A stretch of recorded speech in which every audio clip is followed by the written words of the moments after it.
You ask Tiger to solve. This deals with linear equations with one unknown. The final result is x equals 25. Let's solve it step by step. Group all x terms on the left side of the equation. Add 3x to both sides. Group like terms. Simplify the arithmetic.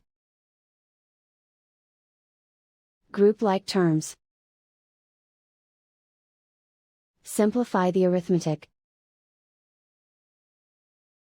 Group all constants on the right side of the equation. Add 43 to both sides. Simplify the arithmetic.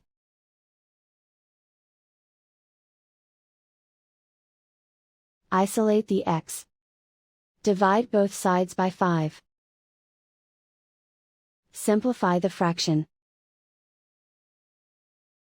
Find the greatest common factor of the numerator and denominator.